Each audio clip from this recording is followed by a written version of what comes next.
자, 여론하는 기자, 정치부 구자준 기자 나와 있습니다. 구 기자, 이제 대선 13일 앞두고 저희가 조사를 실시했는데 가장 궁금한 건 이재명 후보가 쭉 무난히 당선되는 거예요? 아니면 좀 바뀔 수도 있어 보입니까? 저희가 실시한 여론조사로 답을 드릴 수는 없지만 여론의 흐름을 가늠해 볼 수 있는 그런 부분은 있는 것 같습니다. 일단 국민의힘의 1차 목표는 두 가지로 볼 수 있었는데요. 지난주까지 이재명 후보의 지지율을 50% 밑으로 떨어뜨리고 이 후보와의 양자 대결 격차를 한 자릿수로 줄이는 게 목표였습니다. 오늘 저희 조사 보면 그런 결과가 나왔죠. 네.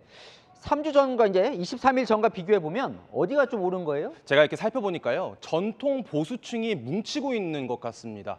일단 PK 부울경에서는 역전됐습니다. 3주 전에 양자 대결 조사에서는 이재명 후보가 43.3%, 김문수 후보가 36.5%였는데 이게 39대 47.4로 뒤집힌 거죠.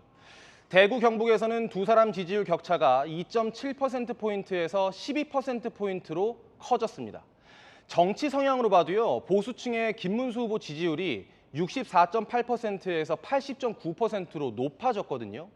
후보 확정 이후에 보수층이 결집하는 모양새가 보이는 거죠.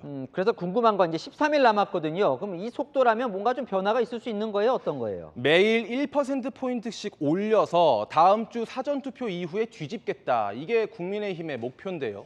그 목표를 이루려면 두 가지 숙제가 남아있는 것 같습니다. 아까 영남 지역에서 뭉치고 있다고 제가 말씀을 드렸지만 사실 지난 대선 때와 비교를 해보면 TK와 PK 영남 지역에서 김문수 후보 지지율은 윤석열 전 대통령 득표율보다 20%포인트, 10%포인트가 적습니다. 더 올려야겠죠. 또 하나 중도층도 잡아야 하는 게 국민의힘의 숙제일 겁니다. 오늘 조사를 보면 중도층에서 이재명 후보가 거의 2배 가까이 앞서고 있거든요.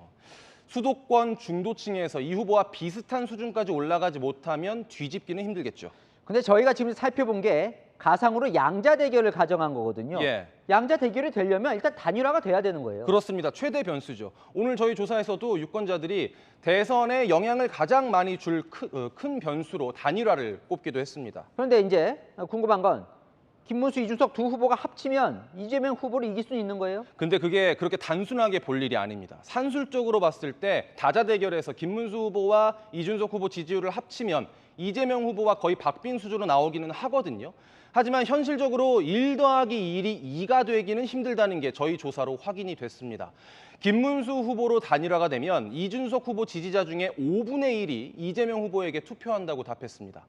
이준석 후보로 단일화될 경우 이재명 후보에게 투표한다는 김문수 후보 지지자는 2.4%에 불과했지만 없다, 잘 모르겠다라는 응답이 많았습니다. 투표를 포기할 가능성이 큰 거죠. 저건 지지층이 뭐 서로 달라서 그런 건가요? 예, 저희 조사를 보면요. 김문수 후보 지지층은 노년층, 이준석 후보 지지층은 청년층의 지지세가 뚜렷했습니다. 조사 결과를 보니까요. 김 후보로 단일화가 되면 20, 30대가, 이준석 후보로 단일화되면 60, 70대가 투표를 포기할 가능성이 컸습니다.